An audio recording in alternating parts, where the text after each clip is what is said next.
क्या उत्पत्ति है 10 महाविद्या की आपके अनुसार? पहली बात क्या है कि महाविद्या ये नहीं कि आपने आवाहन कर दिया वो आ गई। महाविद्या जब भैरव जी क्या अर्थ है इस शब्द का? भैरव का अर्थ है जो सब कलेशों का सर्व कलेशों का विनाश कर दे। इन दो शब्दों से बना है भैरव। अगर आप भैरव विज्ञान तंत्र पढ़ेंगे तो कहा जाता है कि सबके अंदर एक भैरव है। अब आप कहेंगे कि जो रेपिस्ट है उनके अंदर भी भैरव है, तो जो रेपिस्ट है उसका भैरव तो मर चुका है, उसके अंदर भैरव नहीं है। भगवान कहते हैं जो भी हो रहा है या जो भी होगा मेरी इच्छा से हो रहा है, मेरी मर्जी से हो रहा है, और जो आगे होगा वो भी मेरी मर्जी से होगा। बिल्कुल। सो जो दुनिया में सारे दुष्कर्म हो रहे हैं, क्या इसमें भी भगवान की मर्जी है?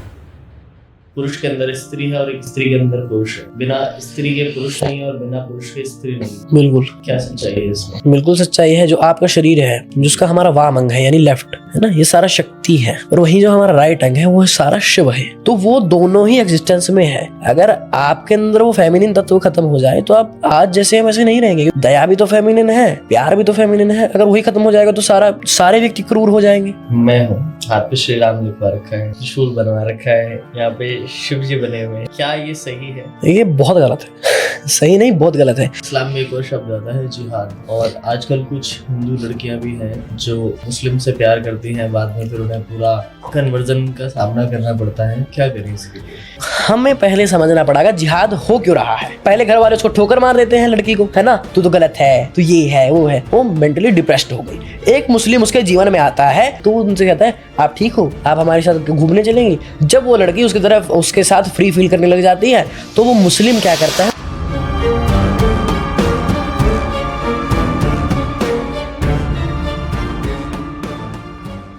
स्वागत है दोस्तों कालतंत्र यात्रा की एक और धमाकेदार एपिसोड में। पिछली बार जिस शख्स से हमने बात करी बहुत ही ज्ञान भरी बातें थी, और उनको सुन के मेरा फिर से मन हुआ कि मैं उनको फिर से एक बार पॉडकास्ट में बुलाऊं और कुछ ऐसे विषयों पर बात करूं जिस पे लोगों की अलग अलग धारणाएं हैं, मेरी भी अलग सोच है और मेरी भी अलग समझ है इस चीज़ को लेकर। आज फिर से हमारे साथ स्टूडियो में बने हुए हैं कृष्णा जी। सर कैसे हैं आप? जय माँ आद्य काली का जय आदि भैरव। तो सभी को अब मंगल है, आप बताइए। सब मंगल है, प्रभु कृपा है। सर पिछला पॉडकास्ट आपके साथ रहा था जी, आपकी पर्सनल जीवन पे और आदि शक्ति पे।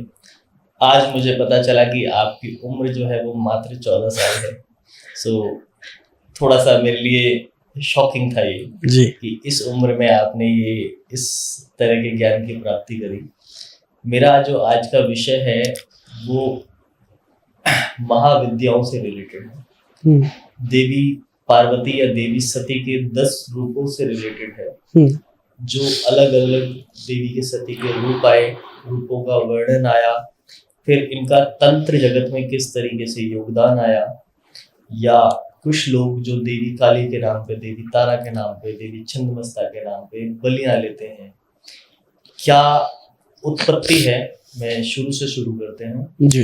क्या उत्पत्ति है 10 महाविद्या की आपके अनुसार, या कहाँ से इनकी बात प्रत्येक महाविद्या आए? देखिए, पहली बात क्या है कि महाविद्या ये नहीं कि आपने आवाहन कर दिया वो आ गई। महाविद्या जब स्वर्ग मतलब ये जगत, ठीक है, रचा गया था, हमारा जगत। अब हमारे जैसे पहले पूर्व में लाखों जगत रच चुके हैं, ठीक है। आप जानते हैं कि हम अमर हैं, आप भी अमर हैं। ये शरीर मरता है, ये मरता भी नहीं, ये बाहर निकल जाते हैं इससे। इसी प्रकार से लाखों जगत बन चुके हैं जिसमें हम भी थे, परंतु वो भगवती सदैव वहां पर विराजित थी। परंतु वह भगवती वहां पर सदैव विराजित थी, ठीक है। ये नहीं था कि भगवती अब है, अब अलग स्वरूप में आ गई, नहीं, वो सदैव से ही विराजित थी। आज भी कुछ भगवती के ऐसे गुप्त स्वरूप है जिनको हम नहीं जानते, ठीक है। अलग अलग मार्गों के अनुसार, अलग अलग संप्रदाय के अनुसार अलग अलग रूप से उनकी उत्पत्ति का वर्णन आता है। मेरा मत क्या है कि भगवती उत्पत्ति क्यों होंगी, समझ रहे हैं। भगवती एग्जिस्टेंस में स्टार्टिंग से है, वो अलग अलग स्वरूप धारण कर लेती है। जैसा काम वैसी भगवती। कोई तामस मार्ग में पूछना चाहे तो भगवती तामसिक, सात्विक में सात्विक, राजसिक में राजसिक। इसी प्रकार से 10 महाविद्या। पहले बात कर लेते हैं कौन कौन सी महाविद्या है। जैसे आपने कहा 10 है ना। पहले बात करते हैं इनको महाविद्या क्यों कहा जाता है। ठीक है, अलग स्वरूप भी तो कहा जा सकता है। बिल्कुल। अब काली जी कहा जाता है अलग स्वरूप है, अलग स्वरूप है। स्वरूप माने वही वही, और वो एक अलग फॉर्म में है। परंतु महाविद्या क्यों कहते हैं? जिसके पीछे विद्या लग गया, महाविद्या भी नहीं, ज्ञान भी नहीं, महाविद्या, जो कि ऐसे ज्ञान को उजागर कर दे, ऐसे तत्व को अंदर के खोल दे जो आपने कभी पहले ना देखा था, ना सुना था, ना महसूस करा था, अनुभव नहीं करा था। इसको कहा गया महाविद्या की महादेवी। ठीक है, आप किसी भी देवी को देख लो, ये कहीं ना कहीं शिव से एक स्टेप ऊपर है। 10 महाविद्या, ये कोई भी नहीं देवी। हम स्टार्टिंग से शुरू करते हैं, जैसे काली, भगवती महाकालिका महामाये।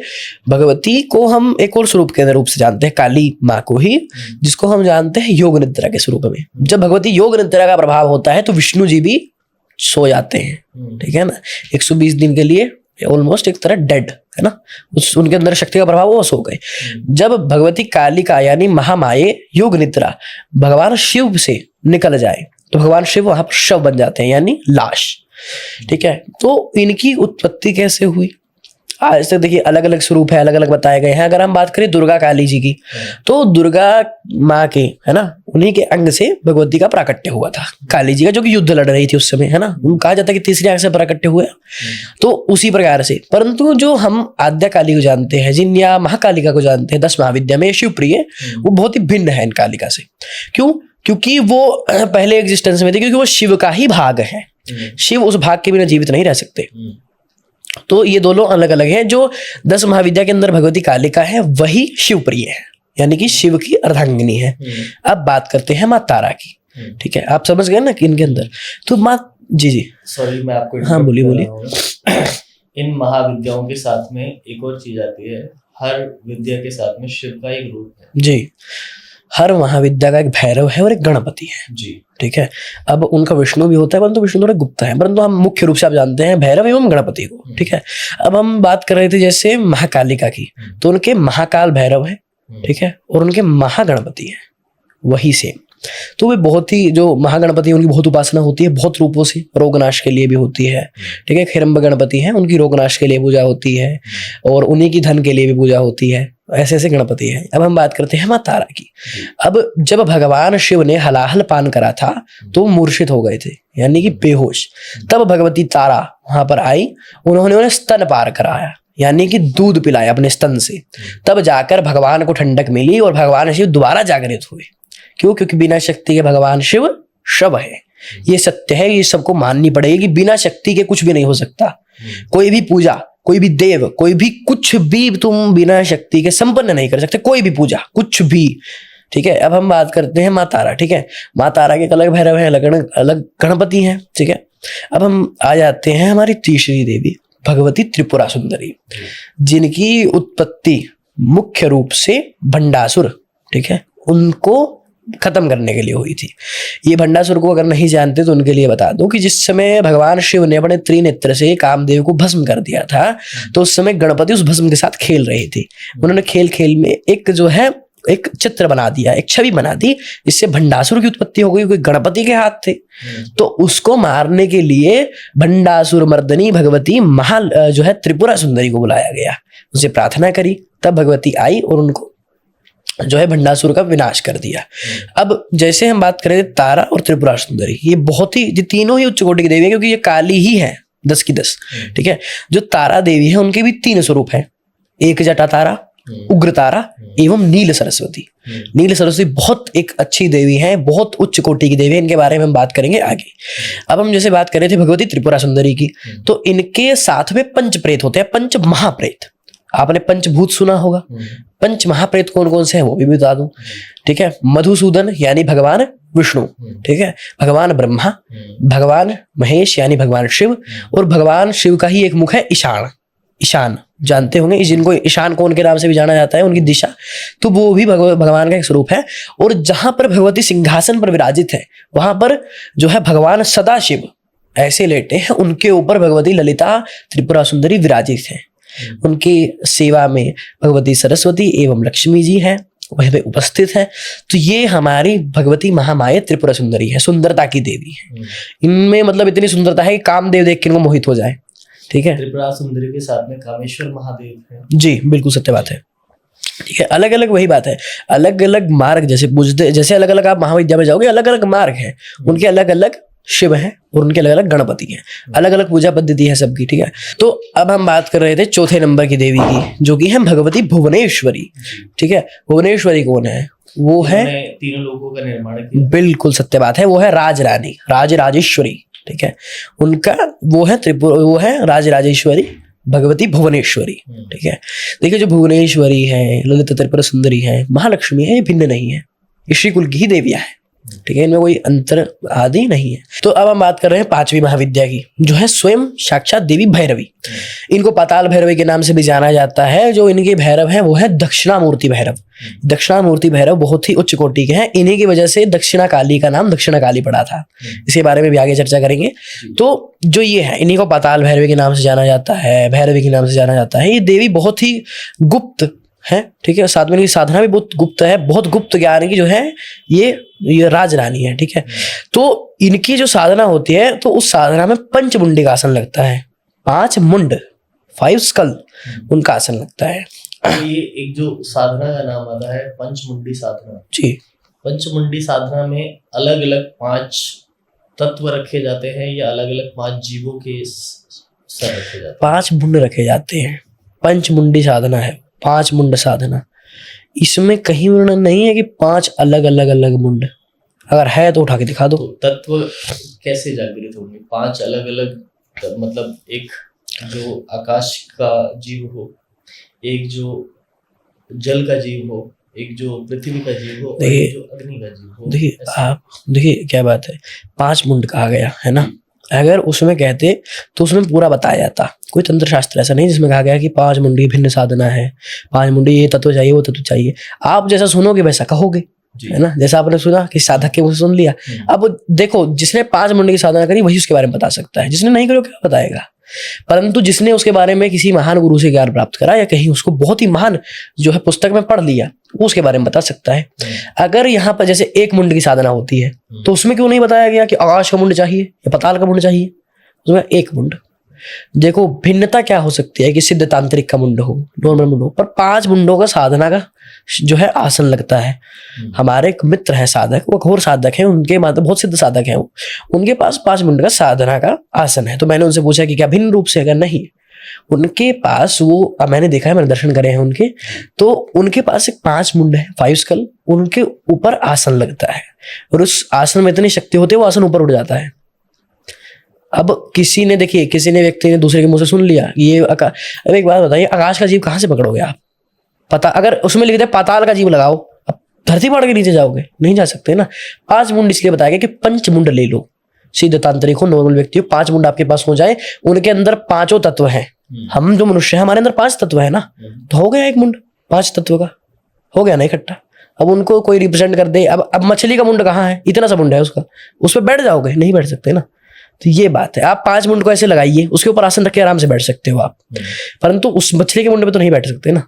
कहने वाली बातें हैं। तो जो भैरवी है, इन्हीं का पंचमुंड का भी आसन लगता है और इनकी पंचमुंड की साधना होती है। अब हम बात करते हैं छठी देवी की, जो है भगवती छिन्नमस्तिका, ठीक है। देखिए जो देवी छिन्नमस्ता है उनके कबंध भैरव है, ठीक है। जो भगवती छिन्नमस्ता है वो दिखा रही है आत्मसमर्पण, ठीक है। किया इसकी कथा क्या है, जो डाकनी शाकनी जो इनके दोनों के अंदर हम भेद देख रहे हैं, नहीं भेद नहीं, जो इनके साथ है भगवती की, जया और विजय। हाँ, जया और विजय, उसी को डाकनी शाकनी के नाम से भी बहुत प्रसिद्ध है वो।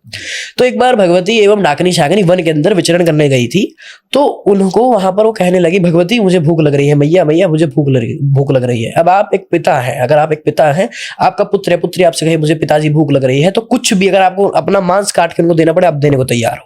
इसी प्रकार से करुणामयी भगवती है। करुणामयी भगवती ने क्या कहा, क्योंकि डाकनी और शाकनी क्या प्रिय है, रक्त, ठीक है। तो उन्होंने क्या करा, अपने ऐसा तलवार वहां पर लाए। उन्होंने पहले बोला कि यहाँ कैसे खाना आएगा, उन्होंने बोला कि नहीं भगवती हमें भूख लग रही है, हमें कुछ खाना है। तो उन्होंने कहा कोई बात नहीं, तुम रक्त पियो। ऐसे खून जैसे अपना धाड़ा लग करा, एक हाथ में 3 धाराएं निकली, एक जया के लिए, एक विजया के लिए और एक स्वयं के लिए। और उन्हीं भगवती के चित्र में आप 2 व्यक्ति को नीचे हरति क्रिया में देखते हो। तो ये भगवती के, आप अगर आपने देखा होगा चित्र, तो क्या रिप्रेजेंट कर रहा है कि भगवती काम के ऊपर विजय प्रदान करती है, क्योंकि काम जो है वो बहुत कुछ खो देता है व्यक्ति से, राज बहुत, आपको मैं कथा सुनाऊंगा तो वो बहुत काम वासना जो है वो बहुत कुछ तबाह कर सकती है। अब आ जाते हैं हम 7वीं महाविद्या पर, जो कि है भगवती धूमावती। इनके जो भैरव है वो है काल भैरव, परंतु जो इनके भैरव हैं इनके भैरव नहीं है। आपको मैं इंटरेस्टिंग फैक्ट बताऊं, आप अगर इनका स्वरूप देखते हो तो एक वृद्ध महिला का देखोगे। क्यों? क्योंकि अपने भैरव खा गई थी, इतनी उग्र है ये। जब इनकी साधना होती है तो मसान के अंदर होती है, शमशान के अंदर, रात्रि के अर्धरात्रि यानी 12 बजे, ठीक है। तो उस समय कई बार धूम्र से प्रकट होती है क्योंकि धूमावती है, ठीक है। तो ये अपने भैरव खा गई थी, इसलिए इतनी उग्र है।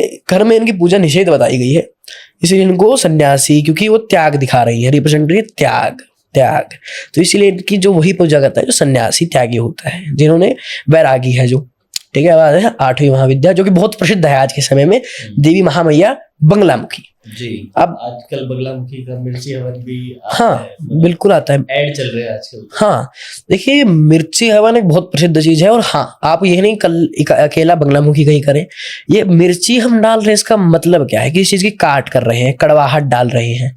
अब आपको प्रेत को छुड़वाना है किस शरीर से, तो मिठाई डालोगे कि चिपक जाओ इसके ओर, नहीं, उसको तो आप डालोगे मिर्ची, कड़वाहट यहाँ से अलग जाए। इसीलिए किसी भी देवी का हो सकता है, बंगलामुखी का तो अब लोगों ने ट्रेंड ही चला दिया, ठीक है। इन देवी का मुख्य रूप से स्तंभन के बारे में बताया जाता है, ठीक है। और इनके मृत्युंजय भैरव है और हरिद्रा गणपति है, ठीक है। ये दोनों ही जो है, जो हरिद्रा गणपति है वो पीले बताए गए हैं, यानी हल्दी वर्ण के है ना, जिसको हम कहते हैं हल्दी, जैसे गणपति है। तो ये भी, इनको भी ज्यादा दिखाया जाता है कि पीले वस्त्र धारण करे हुए हैं भगवती, ठीक है।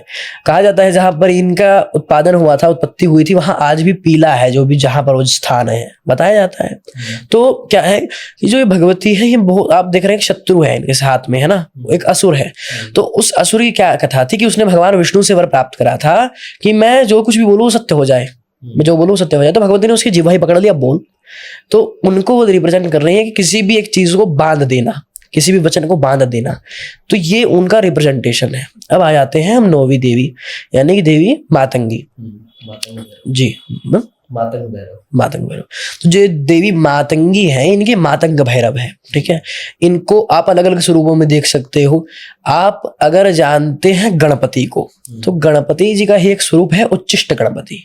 जो 9वीं महाविद्या है, इनको झूठा भोग लगता है, ठीक है। इनको लगता है उच्चिष्ट, यानी कि छोड़ा हुआ, झूठा भोग, झूठा भोग, ठीक है। तो इनकी क्या कथा थी कि जो उच्चिष्ट गणपति हैं, अगर आप उनकी फोटो देखोगे तो आप एकदम से, मतलब कि अलग अलग विचार आपके मन में उत्पन्न होने लगेंगे, क्योंकि वो नगन अवस्था में हृतिक क्रिया में है, ठीक है। तो क्या है कि जो भगवती मातंगी देवी है, वो गणपति के इस साइड बैठी है ना, लेफ्ट अंग में। तो क्या कथा थी कि एक बार एक असुर हुआ, ठीक है। उसने भगवान का तप करा और उनसे वर प्राप्त करा कि मुझे वही मार सके जो हृतिक क्रिया में हो। अब ऐसा तो कोई देव नहीं जो हृतिक क्रिया में और उसका वध कर दे। तो भगवान गणपति ने, उसने चारों तरफ त्राही त्राही मां मचा दिया। तो भगवान गणपति ने कहा कि मैं इसका निवारण करूंगा। तो भगवान गणपति उच्चिष्ट गणपति स्वरूप में, अघोर गणपति भी बोलते हैं उनको, उनके अंदर भी उनको भी झूठा भोग लगता है। तो उस टाइम हृतिक क्रिया में थे और उसी समय उन्होंने उस असुर का वध करा। और इन्हीं की वजह से देवी मातंगी को भी उच्चिष्ट जो है, उच्चिष्ट पिशाचिनी भी बोला जाता है। तो इनको भी उच्चिष्ट यानी झूठा भोग लगता है, ये मुख्य कारण है। और ये भगवती वाक सिद्धि की देवी हैं, जैसे नील सरस्वती हैं। इनके बारे में भी बात करेंगे। देखिए, जो वाक की देवी है मातंगी, ठीक है, वो इतनी पावरफुल है कि वो किसी भी व्यक्ति को वाक सिद्धि दे सकती हैं। कोई लॉयर हो, कोई जो है, मतलब कि जिसका बोलने से काम हो, स्टूडेंट हो, टीचर हो, या कोई भी अन्य, जो भी उनकी उपासना करता है, उनके बोल में ऐसी मिठास आ जाती है कि आप कहोगे यार सुनाते रहो सुनाते रहो सुनाते रहो, ऐसा मन हो जाएगा उनका, ठीक है। अब हम यहाँ पर बात करते हैं 10वीं महाविद्या कमलात्मिका देवी, ठीक है। बेसिकली ये महालक्ष्मी है, विष्णु भैरव। तो इनके जो भैरव हैं वो विष्णु भैरव हैं, ठीक है। तो ये देवी धन धान्य की देवी है। आप ये सपोज कर लो कि ये देवी भगवती महालक्ष्मी का तांत्रिक स्वरूप है, बस। इसमें कोई भेद नहीं है महालक्ष्मी में।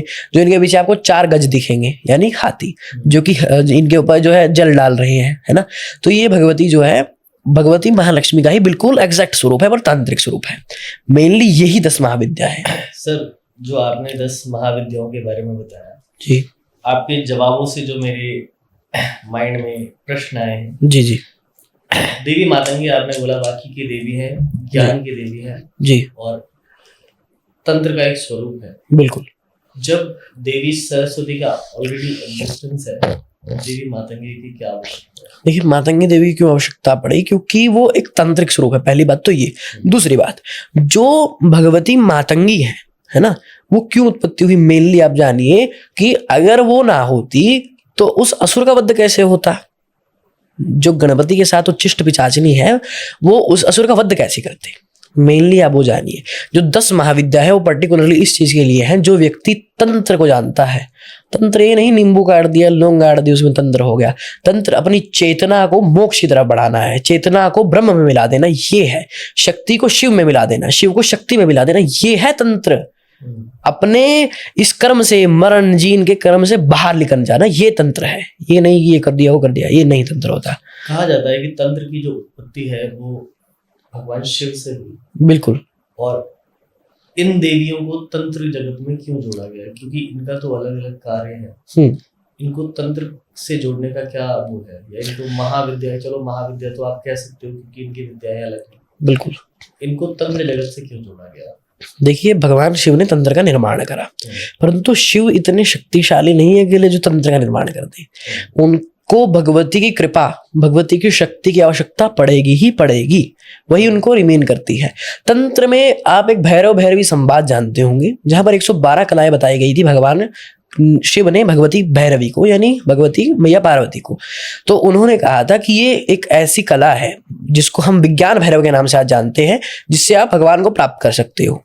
अब जो ये देवी है, यहाँ आप किसी भी देवी की जो है तंत्र शास्त्र से अगर इसको जोड़ोगे, मतलब तंत्र मार्ग से अगर इसको जोड़ोगे, तो इनकी क्यों पूजा होती है? क्योंकि वो एक सिंबोलिज्म है, ठीक है, कि आप उनको सिंबलाइज करें। जब आप उनकी पूजा करनी शुरू करोगे तो आपकी चेतना तीव्र गति से उठेगी। समझ रहे? सरस्वती की पूजा कर रहे हो, उनको बस देवी बनाए बैठे हैं। ये मैं पढ़ाई के लिए पुस्तक दे दूंगा तो भगवती से मैं आशीर्वाद दे देगी, मैं ये कर दूंगा वो हो जाएगा, नहीं। तो वो उनके लिए है जो उनको मात्र एक देवी देवी कर रहे हैं। ये उनके लिए है जो सत्य जानते हैं तंत्र का। आज के समय में नव दुर्गा की पूजा कौन कर रहा है? जो गृहस्थ आश्रम में है। 10 महाविद्या की पूजा कौन कर रहा है? जो कि एक तंत्र से जुड़ा हुआ है, जो जानता है कि मेरी चेतना क्या है, मेरा शिव क्या है, मेरी शक्ति क्या है। इसीलिए उनको तंत्र से जोड़ा गया, तंत्र की जो है दुनिया से जोड़ा गया। तंत्र दुनिया में ये नहीं है नींबू काट दिया, मंत्र पढ़ दिया, ये तंत्र नहीं होता। तंत्र वो होता है जिससे आप अपनी चेतना को मिला दो, ठीक है, ये मुख्य रूप से तंत्र होता है। सर, जो इन 10 महाविद्याओं का स्वरूप है, ये जैसे भुवनेश्वरी की बात करें, भुवनेश्वरी का जो कार्य है वो सृष्टि के निर्माण के लिए हुआ था। तीनों लोगों का निर्माण किया गया जी। पर भुवनेश्वरी का तंत्र जगत में किस तरीके से ये होता है? देखिए, आप ये वो देखिए कि हम बात वो नहीं कर रहे, इस समय हमारी बात है चेतना जागृत करने की, ठीक है। तंत्र का यही मतलब है चेतना जागृतना, ठीक है, जागृत करना। अब भुवनेश्वरी को आप देखिए, सुंदरता है, शक्तिशाली है, चेतना बढ़ाने के लिए वो पर्याप्त है। 10 महाविद्या मुख्य रूप से काली है। काली ही 10 महाविद्या है। 10 महाविद्या की आराध्य देवी ही काली है। अधिष्ठात्री कौन है तंत्र की? काली। काली से अलग अलग स्वरूप निकले।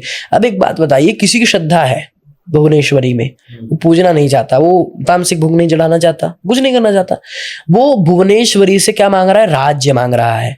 अब राजा अगर तंत्र में जोड़ना चाहे, अब देखो भगवती का मेन मुख्य उद्देश्य क्या है इस महाविद्याओं से, कि हर व्यक्ति को कहीं ना कहीं अपने मार्ग में जोड़ना। जो एक बार तंत्र में घुस गया, चाहे वो मातंगी देवी की मदद से घुसे या वो बंगलामुखी जी के उससे घुसे, परंतु वो कहीं ना कहीं चेतना से जुड़ ही जाएगा, ठीक है। अब आप भुवनेश्वरी से कौन जुड़ेगा? जिसको राजपाट चाहिए, सुख समृद्धि चाहिए। अब वो एक बार वहां जुड़ गया तो वो भगवती उसको देगी। एक समय में उसकी चेतना ऐसी हो जाएगी, उस राजपाट को त्याग करने को तैयार हो जाएगा कि मुझे तो चेतना जागृत करनी है, मुझे भगवान चाहिए, मुझे ब्रह्म चाहिए, मुझे ब्रह्म चाहिए, ऐसी चेतना हो जाएगी। कहने का तात्पर्य क्या है? अगर तंत्र में घुसना है तो कहीं ना कहीं देवी एक माध्यम बनाती है। एक देवी की पूजा करोगे तो एक समय ऐसा आ जाएगा, ऐसी देवी की स्टेट पे आप चले जाओगे कि आप स्वयं भैरव हो जाओगे। सर, भैरव जी, क्या अर्थ है इस शब्द का? भैरव का अर्थ है जो सब कलेशों का, सर्व कलेशों का विनाश कर दे। इन 2 शब्दों से बना है भैरव। अगर आप भैरव विज्ञान तंत्र पढ़ेंगे तो कहा जाता है कि सबके अंदर एक भैरव है। अब आप कहेंगे कि जो रेपिस्ट है उनके अंदर भी भैरव है, प्रश्न आप रखने वाले हैं, ठीक है। तो जो रेपिस्ट है उसका भैरव तत्व मर चुका है, उसके अंदर भैरव नहीं है। जो साधु है, योगी है, उसका भैरव तत्व जागृत है। सर, अब आपने डिस्कस कर दिया है, सो भगवान कहते हैं जो भी हो रहा है या जो भी होगा वो मेरी इच्छा से हो रहा है, मेरी मर्जी से हो रहा है, और जो आगे होगा वो भी मेरी मर्जी से होगा। बिल्कुल। सो जो दुनिया में ये सारे दुष्कर्म हो रहे हैं, क्या इसमें भी भगवान की मर्जी है? देखो बिल्कुल है, पहली बात तो ये। अब दूसरी बात जान लेते हैं कि अगर भगवान का इन बीच में रोल आ जाए तो सारे हम मर ना जाए। आपने अपने जीवन में पाप नहीं करे हैं, सब ने करे हैं, चाहे जाने में करे चाहे अनजाने में करे। अगर हम इसमें ओपनली जी पा रहे हैं तो भगवान ने कुछ फ्रीडम हमको भी दी होगी, है ना। अगर भगवान का इसमें एंट्रेंस हो जाए तो हम जी ही ना पाए, तो दुनिया ही ना रहे। अब हम बात करते हैं कर्म की। तो भगवान ने त्रिगुण रचाए, तमस, रजस, सत्व। तो उन्हीं के अंदर वो तीनों विराजमान है। अब आत्मा है, क्या पता पहले क्या कर्म करके आई है, उसको भोगना है। आज हम देख ले किसी ने किसी के घर में चोरी कर ली, तो हम तो वो देख रहे हैं कि यार इसके घर में चोरी कर दी, इसके घर में चोरी कर दी, परंतु वो भी तो देखिए कि उस आत्मा ने कहीं ना कहीं पहले ऐसा कुछ दुष्कर्म करा होगा जिसका पश्चाताप करने के लिए उस जन्म में उसके साथ ऐसा हुआ। भगवान की इच्छा से ही सब कुछ चल रहा है। क्या उस तमस में भगवान विराजित नहीं है? है, भगवान की इच्छा से ही चल रहा है। भगवान तमस में विराजित होके भी वहां है। कहने का तात्पर्य क्या है, उनके अंदर का जो भैरव तत्व है वो मर चुका है, उनके अंदर भैरव नहीं रहे। अब उनके अंदर, जैसे हम कहते हैं कि हमारे अंदर शक्ति मर जाए तो महिषासुर का उत्पादन होने लगता है, उसी प्रकार से अगर भैरव मर जाए तो असुरी शक्तियों का उत्पादन होने लगता है। सर एक वो आता है कि हर एक इंसान के अंदर जो है, एक पुरुष के अंदर स्त्री है और एक स्त्री के अंदर पुरुष है। बिना स्त्री के पुरुष नहीं है और बिना पुरुष के स्त्री नहीं है। बिल्कुल। क्या सच्चाई है इसमें? बिल्कुल सच्चाई है। जो आपका शरीर है, जिसका हमारा वाम अंग है यानी लेफ्ट, है ना, ये सारा शक्ति है, ठीक है। और वहीं जो हमारा राइट अंग है वो सारा शिव है। चाहे आप इसको देखिए, अगर किसी का शक्ति तत्व स्ट्रॉन्ग है तो उसका लेफ्ट हैंड काम कर रहा है। हमारा कुछ दोनों का दोनों बैलेंस है, दोनों हाथ काम कर रहे हैं। कहने का भाव क्या है कि जो हमारी शक्ति है हर जीव के अंदर, यानी कि जो मुख्य रूप से हम पंच तत्व गए हैं, तो हमारे अंदर शिव और शक्ति दोनों विराजित है। किस प्रकार से, अगर कुंडलिनी शक्ति है तो अगर वो ऊपर उठ रही है तो किससे मिल रही है? ऐसा तो नहीं कि शक्ति से मिल जाए, नहीं, शक्ति शिव से मिल रही है, या कह लो कि शिव शक्ति से मिल रहे हैं। तो वो दोनों ही एग्जिस्टेंस में है। अगर आपके अंदर वो फेमिनिन तत्व खत्म हो जाए तो आप आज जैसे हम वैसे नहीं रहेंगे, क्योंकि करुणा भी तो फेमिनिन है, दया भी तो फेमिनिन है, प्यार भी तो फेमिनिन है। अगर वही खत्म हो जाएगा तो सारे व्यक्ति क्रूर हो जाएंगे, है ना। तो ये बात है कि दोनों एनर्जी हमारे अंदर ही एग्जिस्ट करती है। ये जो नव दुर्गाओं का वर्णन है जी, नवरात्रि के समय, और 2 नवरात्रि आती है, शायद 4 नवरात्रि आती है, 2 जो आम लोग जानते हैं और 2 लोग जो गुप्त नवरात्रि है। जी, क्या गुप्त नवरात्रि में भी इन्हीं 9 देवियों की साधना होती है जिनकी नॉर्मल नवरात्रि में होती है, या इनकी गुप्त नवरात्रि में अलग देवियों की साधना होती है? गुप्त नवरात्रि के अंदर 10 महाविद्या की साधना होती है। क्योंकि गुप्त क्यों कहा गया? वैरागी जो वैराग्य में है वो उनकी साधना उस समय कर पाए गुप्त तरीके से। अब सबने उसको प्राकट्य कर दिया, ठीक है। परंतु जो प्राकट्य दिवस, प्राकट्य क्यों कहा गया? क्योंकि वो एक ऐसी तिथि है जहां पर हमारे हिंदुओं का 9 वर्ष लगता है ना। जो चैत्र मास के नवरात्रे होते हैं उसमें हमारा 9 वर्ष लगता है। तब जो है आप सब हमारा मूवमेंट देखो उसके अंदर कि सब कुछ नया हो रहा है, सब कुछ मौसम में बदलाव हो रहा है, फसल कट रही है, सब कुछ एक नया है ना। अब जो एक न्यू ईयर आता है उसमें तो कोई नया नहीं होता ना, वो सेम ही चीज है। तो जब वो नव दुर्गा की पूजा हो रही है तो वो सबके लिए हो रही है जो प्राकट्य से कर रहे हैं, जो तांत्रिक नहीं है। परंतु जो गुप्त नवरात्रे हैं वो तांत्रिकों के लिए बनी है ना, जो तंत्र को प्रैक्टिस कर रहे हैं, इसलिए ताकि वो गोपनीय तरीके से कर पाए, कोई उधम ना मचे। क्योंकि अब नवरात्रे आते हैं तो सब खेलने में खाने में मस्त हो जाते हैं, बहुत आवाज बल्ला हल्ला गुल्ला होता है। परंतु जब गुप्त नवरात्रे का समय होता है तब कोई भी किसी प्रकार की आवाज नहीं रहती, नॉर्मल दिनों की तरह वो रहते हैं, इसीलिए गुप्त नवरात्रि उनको कहा गया। सर इनमें जो देवियां हैं नवरात्रि के समय में, ये देवियां किसका स्वरूप है? नवरात्रि के समय जो हम देवी की पूजा कर रहे हैं वह देवियां भगवती दुर्गे का ही स्वरूप है। इसमें जो अलग अलग देवियों का वर्णन आता है, देवी कालपुत्री, शैलपुत्री, कालरात्रि, चंद्रघंटा, कात्यायनी जी, इन देवियों की उत्पत्ति का क्या रहस्य है? देखिए, जब हम भगवती का युद्ध देखते हैं, है ना, पुराणों में पढ़ते हैं, तो उस समय भगवती को बताया गया कि वो अलग अलग स्वरूप धारण करके उससे युद्ध कर रही थी। किससे? महिषासुर से। महिषासुर का वध किया। हाँ, उसके पश्चात 2 देवियां आती है। कौन कौन सी आती है? महागौरी, ठीक है, और सिद्धिदात्री। ये 2 देवियां क्या है? दोनों ही करुणामयी है। सिद्धि दात्री मतलब सिद्धि दे रही है सबको, ये लो तुम भी, ये तुम्हें आज सिद्धि चाहिए ये पकड़ो, तुम्हें ये चाहिए तुम ये पकड़ो। अब कहने का महत्व क्या है कि वो 7 दिन जो थे वो इतने वो थे, उग्र थे कि उसमें युद्ध चल रहा था। मतलब लास्ट में जब भगवती ने उसका वध कर दिया तो सबको सिद्धि बांटने लगी, सबको करुणा बांटने लगी, जो चाहिए उसको वो देने लगी। कहने का भाव क्या है कि भगवती उन स्वरूप के अंदर विराजित है। वो क्या दिखा रही है? अलग अलग स्वरूप। शैलपुत्री क्या दिखा रही है? एक अलग स्वरूप बता रही है। ब्रह्मचारिणी क्या बता रही है कि अपने उस चीज पे अटल रहो जिस पे आप हो। अगर आप पतिव्रता हो तो पतिव्रता रहिए, अगर आप पत्नीव्रता हैं तो पत्नीव्रता रहिए। क्योंकि हमारा शास्त्र ये कहता है कि अगर किसी जार पुरुष का हम स्मरण भी कर लें तो उससे भी पाप पड़ता है, तो इसीलिए ऐसे व्यक्ति का भी स्मरण ना करें। ठीक है, तो इसीलिए भगवती ने वो दिखा रही है, चाहे वो पुरुष हो चाहे वो स्त्री हो। हमारे सनातन उसको भेद नहीं करता स्त्री को या पुरुष को। अब उसी प्रकार से काल रात्रि क्या दिखा रही है कि एक माँ है परंतु अपने बालकों के लिए क्या है? काल रात्रि है। किसी भी असुर, कोई भी महा से महाअसुर हो, उस भगवती के सामने कोई नहीं टिकता। कात्यायनी है, किसी को बालक ना हो, भगवती करुणामयी कात्यायनी की पूजा करनी शुरू कर दे। ठीक है, कुछ ऐसे स्रोत हैं जिनके पाठ करे, कुछ ऐसी साधनाएं हैं जो करे जिससे उनको पुत्र प्राप्ति हो जाए या अद्भुत दिव्य बालक की प्राप्ति हो जाए। ये भगवती के स्वरूप मुख्य रूप से दुर्गा जी के ही है। सर कुछ ऐसी रेमेडीज आप दे पाएंगे? बिल्कुल। किसी को धन में मतलब बिजनेस नहीं चल रहा हो किसी का जी, सो उसको क्या करना चाहिए? देखिए, अगर किसी का बिजनेस नहीं चल रहा तो पहले तो वो अपने वहां पर एक बड़ा सा जो है श्री यंत्र स्थापित करे। ठीक है, एक अच्छा सा फ्रेम बनवाए, उसको वहां पे दुकान में स्थापित करे। दूसरा, वो अपनी दुकान के अंदर स्थापित करे स्वर्ण आकर्षण भैरव। ठीक है, ये भैरव महाकाल भैरव के ही एक स्वरूप है, स्वर्ण आकर्षण भैरव। जब भगवती लक्ष्मी जो है हमारे धरती से विलुप्त हो गई थी तो उस समय भगवान शिव के पास सब व्यक्ति गए, उन्होंने हाथ जोड़े कि भगवान शिव आप, अब लक्ष्मी जी चली गई तो हम सब निधन हो गए, सारे देवता निधन हो गए। तो भगवान शिव ने क्या करा? स्वर्ण आकर्षण रूप का धारण करा। जब उन्होंने अपनी पोटली खोली तो उसमें से कुबेर एवं भगवती लक्ष्मी वहीं प्राकट्य हुई। उन्होंने सब जो दुनिया में धन की जो है बांटा। ठीक है, इसीलिए उसको स्वर्ण आकर्षण भैरव को वहां पर विराजित करिए, उनकी पूजा करिए, उनसे प्रार्थना करिए कि भगवान आप मेरी सुरक्षा करें एवं मुझे धन आदि प्रदान करें। क्या ये यंत्र इजीली मार्केट में मिल जाता है? श्री यंत्र मिल जाता है, श्री यंत्र बहुत आसानी से मिल जाता है, परंतु कुछ ऐसे यंत्र हैं जो नहीं मिलते। अब आप कहीं पर लेने चले जाइए मातंगी देवी का यंत्र, अब कोई ऐसी प्रसिद्ध जगह है तो वहां तो मिल जाएगा। नील सरस्वती जी का यंत्र लेने चले जाइए, कोई प्रसिद्ध जगह है जहां उनकी बातचीत है उस चीज की, तो वहां मिल जाएगा। कौन है ये नील सरस्वती? आपने पहले भी वर्णन किया था इनकी, आप कुछ गाने अभी बताए थे। देखिए, नील सरस्वती मातंगी देवी से ही बहुत सिमिलर है। उनका ऐसा वही वाक सिद्धि का काम है, वो हमारे कंठ में ऐसी विराजित हो जाती हैं, जो आप कहोगे वही सिद्ध हो जाएगा। ठीक है, मैंने आपसे कहा आपके पास इतना पैसा आएगा इतने दिन में, तो वो आएगा अगर किसी ने उसकी पूजा करी है, सही तरीके से करी है, साधना आदि करी है। ठीक है, और वही काम है कि जो वो बोलेगा उसके आवाज में एक मिठास आ जाएगी, जो जो बोलता रहेगा वो व्यक्ति सुनता रहेगा कि हाँ ये है ये है ये है, प्रेम पूर्वक कुछ नहीं बोलेगा उसके सामने। वो एक तरह से व्यक्ति को मोहित कर देती है नील सरस्वती। उनकी पूजा बहुत, लगा लीजिए, मुख्य रूप से गुप्त है, कोई जानता नहीं है जल्दी से।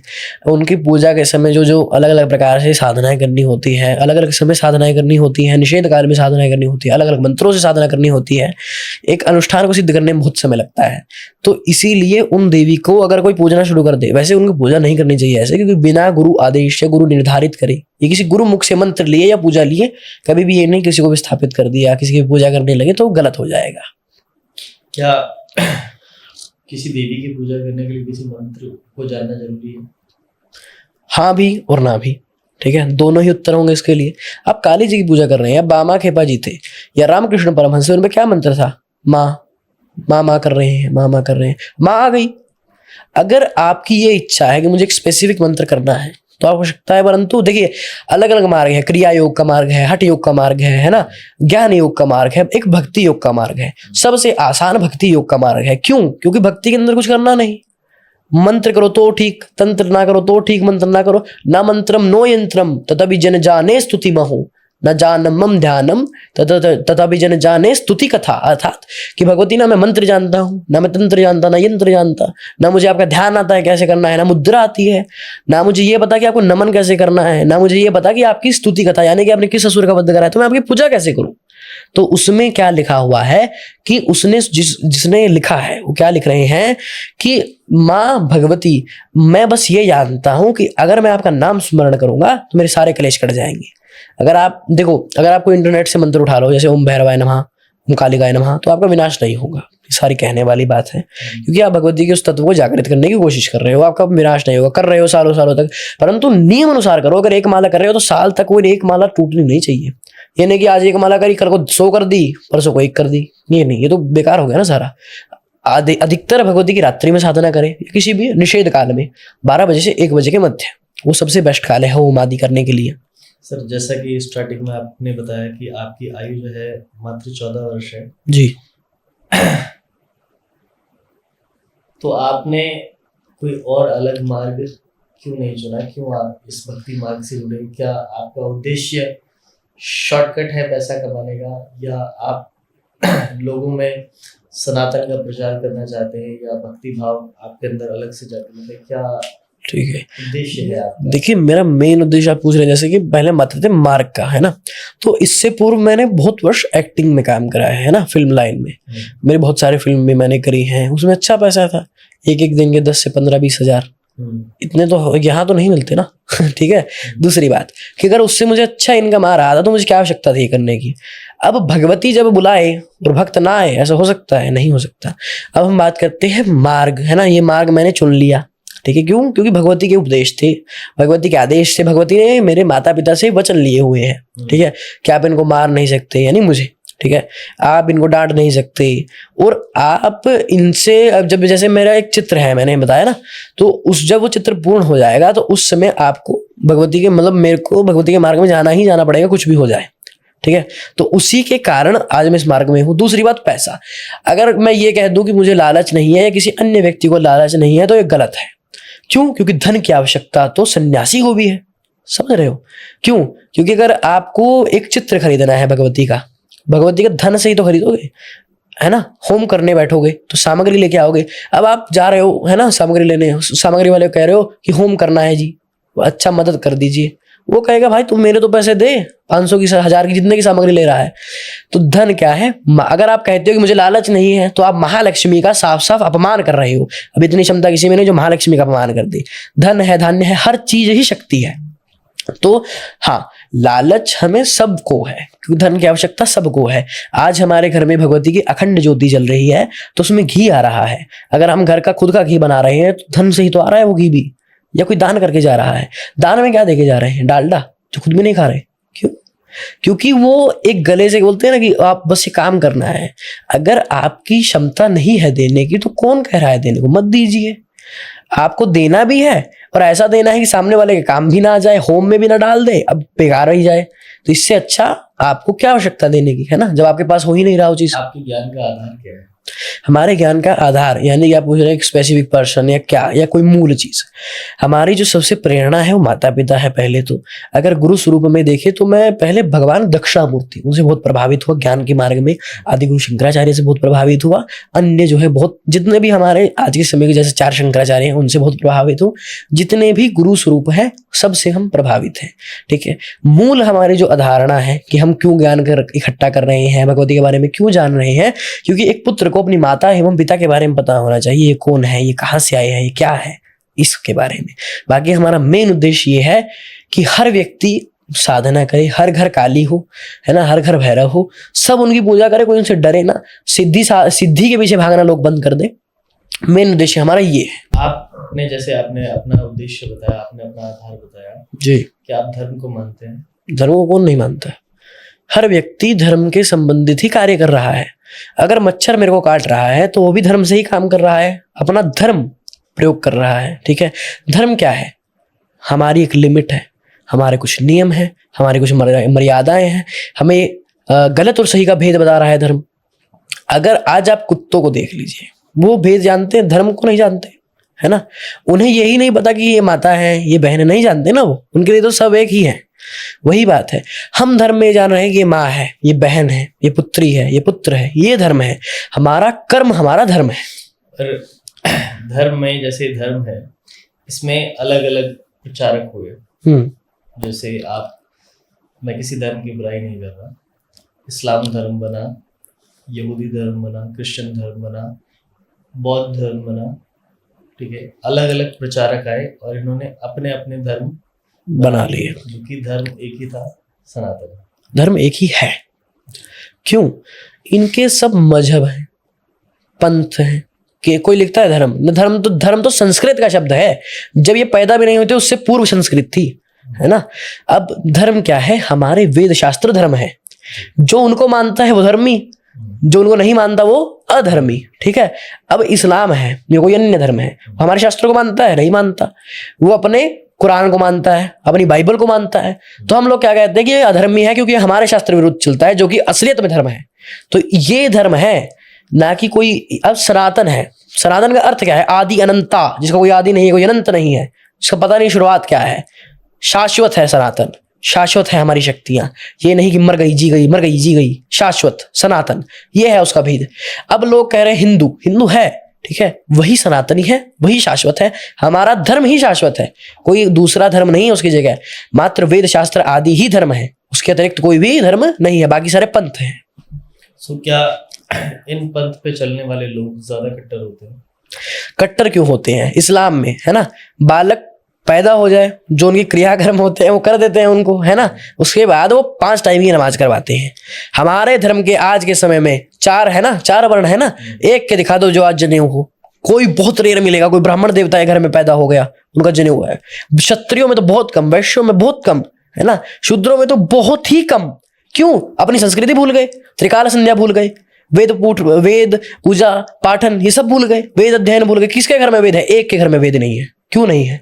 अपनी ही संस्कृति को भूलते जाओगे तो हमारे कुल का नाश हो जाएगा, हमारे सनातन धर्म का नाश हो जाएगा। और नाश कैसे होगा? और कलयुग कैसे आएगा? नया देवता आया, नया बाप बना लिया, नया आराध्य बना लिया, नया इष्ट बना लिया, जबकि एक घर में एक ही इष्ट चलता है, एक आराध्य चलता है। ये नहीं कि आज ये वाला पसंद आ गया, आज ये वाला पसंद आ गया, जिसकी पूजा कर ली। नहीं, जिसको आपने कह दिया ये मेरा आराध्य, वही अंततः मरने तक। छत्रपति शिवाजी महाराज जी भवानी को मानते थे, मरने तक भवानी को माना। ये नहीं कि आज महाकाल को आज महाकाल को मान रहे, कल को हनुमान जी को मान लिया। नहीं, उन्होंने कहा कि अगर मेरा एक आराध्य है तो वो इसी के सारे स्वरूप है। महाकाल भी वही है, हनुमान भी वही है, वो सारे एक है। ये नहीं कि उसका भेदन कर रहे हैं, वो सबसे बड़ा मूर्ख है जो देवताओं में भेदन करे। मेरा एक और सवाल है कि इंसान जैसे मैं हूँ, हाथ पे श्री राम लिखवा रखा है, ओम बनवा रखा है, त्रिशूल बनवा रखा है, इधर कर्म लिखवा रखा है, यहाँ पे शिव जी बने हुए हैं। समझ गए हूँ। सो क्या ये सही है? ये बहुत गलत है। सही नहीं, बहुत गलत है। ये मैटर नहीं करता आप किस धार्मिक चीज को अपने हाथ पे छपवा रहे हैं। पहली बात, आप एक बात बताइए, आपने भगवान शिव को बाजू पे छपवा लिया, आप उससे कुछ ना कुछ क्रिया करते होंगे, है ना। चाहे उसमें आप हाथ धो रहे हैं, कोई भी क्रिया, स्नान आदि, तो उसमें भी काम हो रहा है हाथ, तो आप भगवान शिव से कोई गलत क्रिया भी करवा रहे होंगे। उसका मतलब तो कहने का अर्थ है कि अगर आप कुछ भी बनवा रहे हैं, पहली बात तो हमारे इधर में तो टैटू ही निषेध है, ठीक है।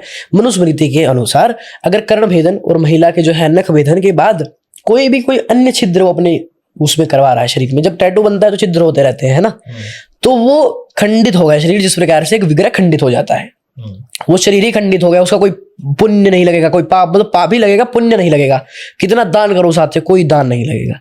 कहने का क्या अर्थ है कि आपने अपना शरीर खंडित कर लिया, ठीक है। श्री राम को यहां मत बसाओ, श्री राम को यहां बसाओ। महादेव को बाहर किसको दिखा रहे हो? किसको? लोगों को। मैंने तो महादेव से बाहर किया, श्री राम त्रिशूल, किसको दिखा रहे हो? अपने मन के अंदर रखो। जिस प्रकार से हनुमान जी ने श्री राम को अपने मन के अंदर बसा लिया था, ऐसा चित्र छाप लो कि मरने के बाद ना शरीर से निकले। समझ रहे हो? अब टैटू छिपवा लिया, मरोगे तो टैटू तो निकल गया ना उस बॉडी पे। ऐसे अपने उनको अपनी आत्मा में बसा लो कि कभी निकले ही ना। तो इसीलिए टैटू का निषेध है। दूसरा, अगर आप कुछ आज के समय में न्यूज आ रही है कि जो टैटू के अंदर इंक यूज होती है वो किससे होती है? मनुष्य की जो है एशिस से, राख से, मरे हुए मनुष्य की। आप जानते हैं क्या उस मनुष्य ने रेप करा या नहीं करा, या वो मर्डरिस्ट है या नहीं है, उसने मर्डर करा है या कोई गलत आचरण करे हैं या नहीं करे? अगर आप जानते नहीं किसके थ्रू वो आ रही है तो आप कैसे मनवा रहे हैं इस चीज को? तो इसीलिए ये निषेध है, क्योंकि हमारे महर्षि पहले ही जानते थे आने वाले समय में क्या होगा। सर जैसे आपसे अभी मैंने धर्म के बारे में पूछा था जी। सो धर्म का आपके लिए एक्चुअल में वो क्या है, अर्थ क्या है? देखिए, धर्म का अर्थ है कर्तव्य, मर्यादा। अगर मैं एक क्षत्रिय कुल में पैदा हुआ, देखिए पहले तो हमारा धर्म 4 वर्णों में नहीं मानता। वो क्या कहता है? चतुर्वर्ण माया सृष्टम गुण कर्म विभागसः। इसमें 2 प्रकार है। ये 4 वर्ण गुण और कर्म से विभाजन करते हैं। है ना। और वही पर एक दूसरा भी है कि अगर आप जैसे कर्म करोगे वैसे ही आप कुल में जन्म लोगे।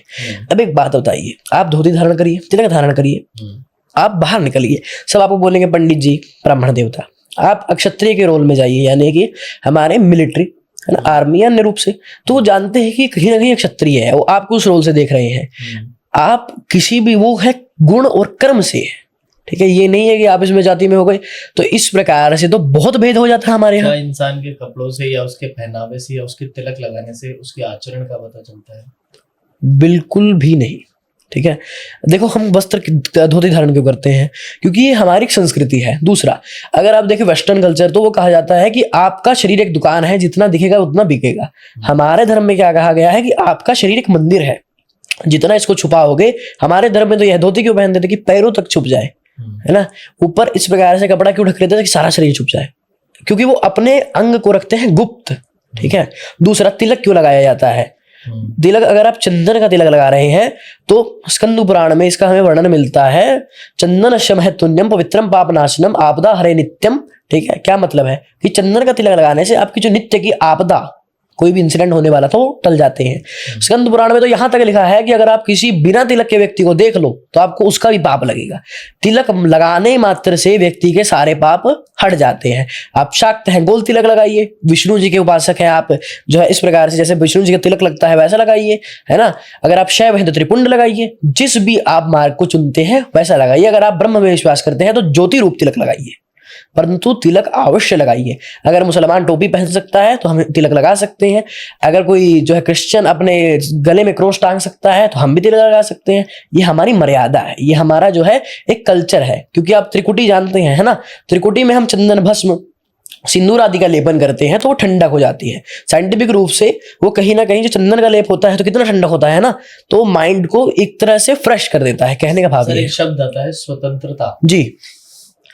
ये चीजें आपको सिर्फ सनातन में मिलती है। सनातन आपको फोर्स नहीं करता है किसी भी चीज के लिए, कि आपको तिलक लगाना है या नहीं लगाना है, आपको कौन से वस्त्र पहनने चाहिए, कौन से नहीं पहनने चाहिए।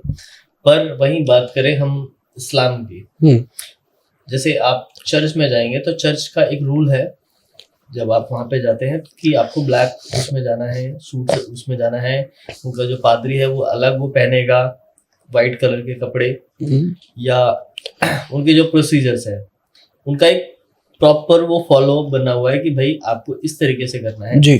ऐसे ही इस्लाम धर्म में आपको कुर्ता व्हाइट कुर्ता पहन के जाना है, पैरों से नीचे, पैरों से ऊपर का ही कुर्ता पहनना है, का ही कुर्ता होना चाहिए, पजामा जी। पर सनातन के अंदर ऐसा नहीं है कि आपको ऐसा कुछ करना है। आप नॉर्मल भी मंदिर में जा सकते हैं, धोती कुर्ता पहन के भी जा सकते हैं, पैंट शर्ट में भी जा सकते हैं। अब आप ये देखिए, ये है प्रोपोगंडा सीधा। क्यों? अब आपका तो भेदन खत्म कर दिया ना उन्होंने। कोई आधे कपड़े में चला जा रहा है मंदिर में, कोई आधे से आधे कपड़े ही नहीं है उनके तन पे, नंगे जा रहे हैं, है ना। ऐसे कपड़े का क्या फायदा, जो है भी और नहीं भी है उसका तो कोई फायदा नहीं। धोती क्या है जो उसको पूरे अंग को ढक दे।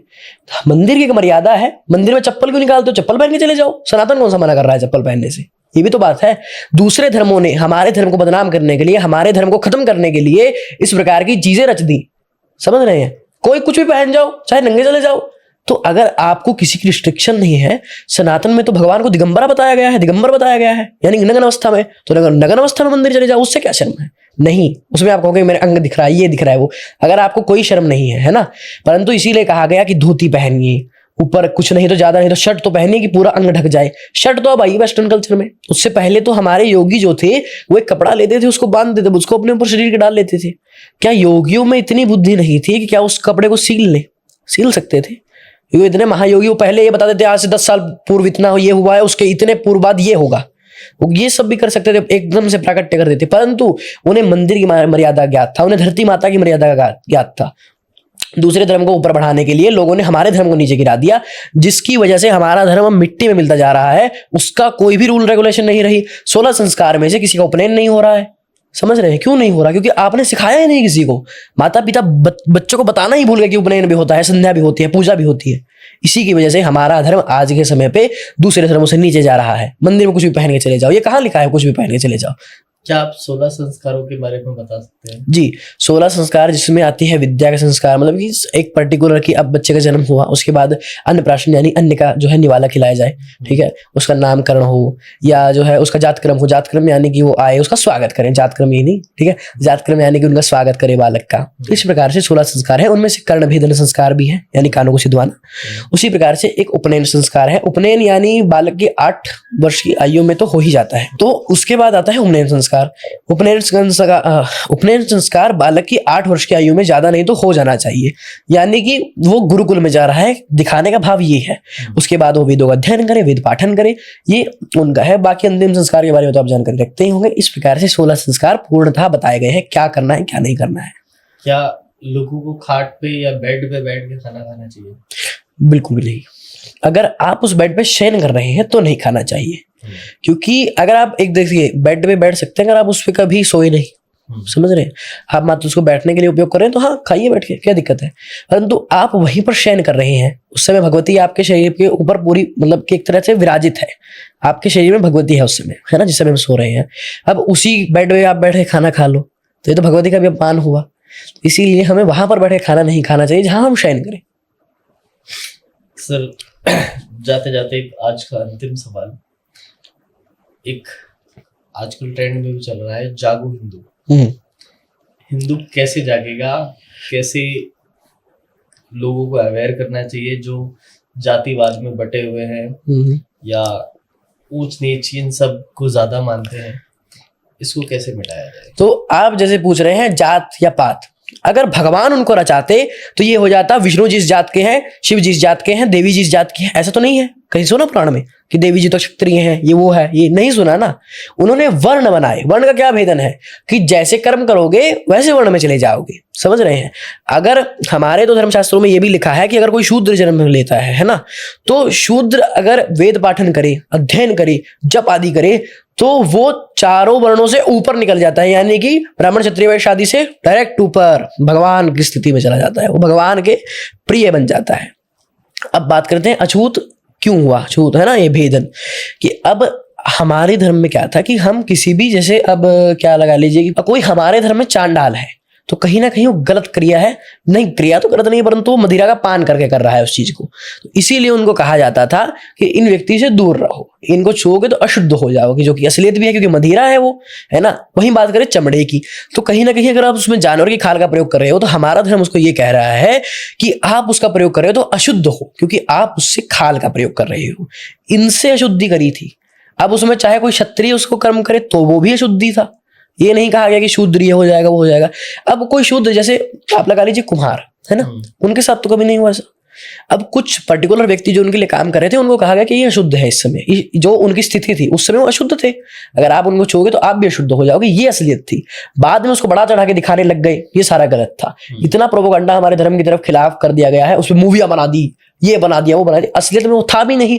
अगर इतना ही अछूतवार होता, इतना ही जो ये चीजें होती तो सबको मार क्यों ना देते, अगर इतनी सब चीजें होती तो सबको मार ना देते क्या। तो ये बात है।